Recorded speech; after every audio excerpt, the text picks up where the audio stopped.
j'espère que tu vas bien et j'espère que tu as passé une bonne journée. On se retrouve aujourd'hui pour une nouvelle vidéo avec une nouvelle histoire. Et comme tu le sais, on est le 28 février, ce qui est le dernier jour de ce mois de février. Et on va clôturer alors ce mois où on a parlé de la repentance, de la nouvelle naissance, le baptême d'eau, le baptême d'esprit, mais aussi raconter la bonne nouvelle. On va clôturer cela avec l'histoire d'aujourd'hui. Aujourd'hui, je vais te parler d'un homme qui est très important dans la Bible. Les gens pensaient que c'était lui le Messie, le sauveur du monde, mais ce n'était pas lui. Il refusait même qu'on l'appelle comme ça parce qu'il savait que Jésus devait venir après lui. Cet homme avait une mission spéciale donnée par Dieu. C'était de préparer les gens pour la venue de Jésus-Christ sur terre. Aujourd'hui, je te raconte l'histoire de Jean-Baptiste. Alors mets-toi bien confortablement parce que c'est l'heure de l'histoire.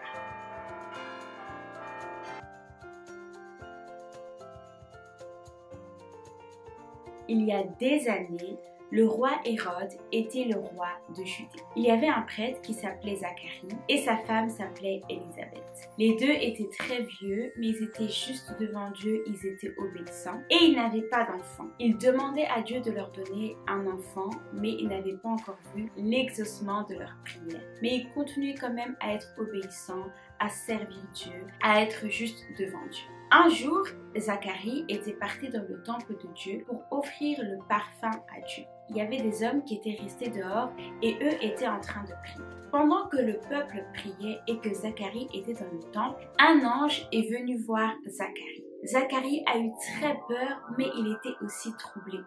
Mais l'ange lui a dit « N'aie pas peur. Dieu a entendu ta prière et il t'a exaucé. Ta femme Élisabeth aura un fils et il s'appellera Jean. Il te donnera la joie et beaucoup de gens seront heureux de sa naissance. Il sera rempli du Saint-Esprit et ramènera beaucoup de gens vers le Seigneur. Mais attention, il y a certaines choses qu'il ne pourra jamais faire quand il sera grand. Il ne pourra pas boire de vin ni de boisson enivrante. » Zacharie était un peu étonné et il doutait parce qu'il se disait que sa femme et lui étaient très vieux. Alors comment ils allaient avoir des enfants? Il demande donc à l'ange « Comment est-ce qu'on va avoir un enfant ?» L'ange lui a dit « Je suis Gabriel et je me tiens devant Dieu. Dieu m'a envoyé pour t'annoncer que tu auras un fils. Mais comme tu as douté, tu ne pourras plus parler jusqu'à la naissance de ce fils. » Qui est venu voir Zacharie pour lui parler de son fils? Zacharie était sorti du temple et les hommes qui l'attendaient lui posaient des questions. Mais Zacharie ne pouvait pas répondre.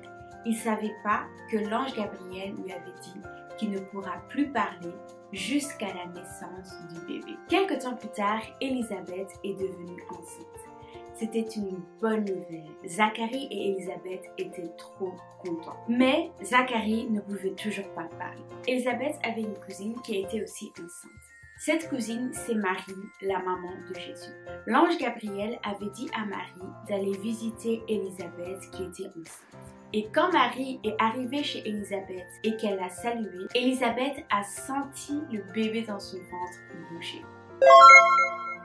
Qu'est-ce que le bébé d'Élisabeth a fait quand Marie a salué Élisabeth? 3 mois plus tard, Élisabeth a accouché d'un fils et tout le monde était heureux.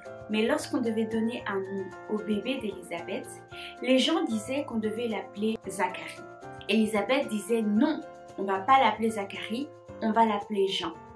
Tous les prêtres qui étaient là trouvaient ça bizarre parce qu'il n'y avait aucun homme qui s'appelait Jean dans la famille de Zacharie. Alors ils ont demandé à Zacharie comment il voulait appeler leur fils. Zacharie ne pouvait toujours pas parler, donc on lui a donné des tablettes et il a écrit Jean et son nom.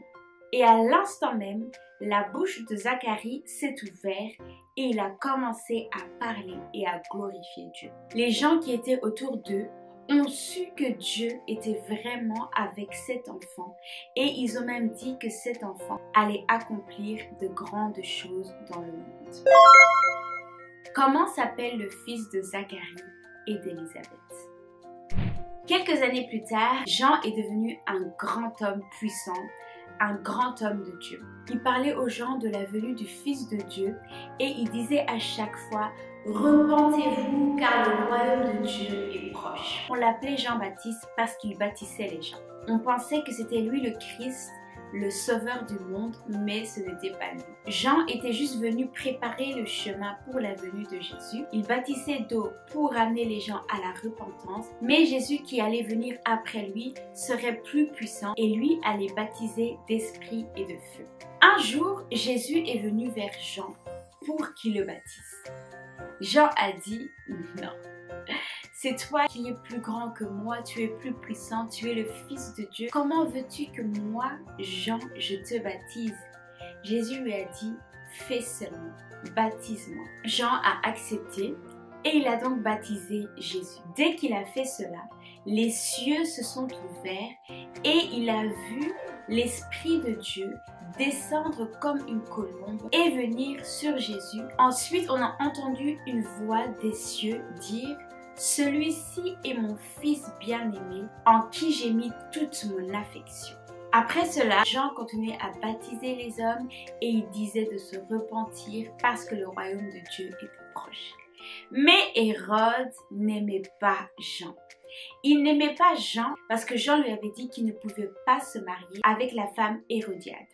Hérode savait qu'il avait normalement pas le droit de se marier avec Hérodiade, mais ça le dérangeait que Jean lui dise à chaque fois qu'il n'avait pas le droit. Le jour de l'anniversaire d'Hérode, il a fait une grande fête. Il y avait des gens qui buvaient, qui mangeaient, qui dansaient, qui chantaient, ils s'amusaient, c'était la fête. La fille de sa femme Hérodiade dansait super bien.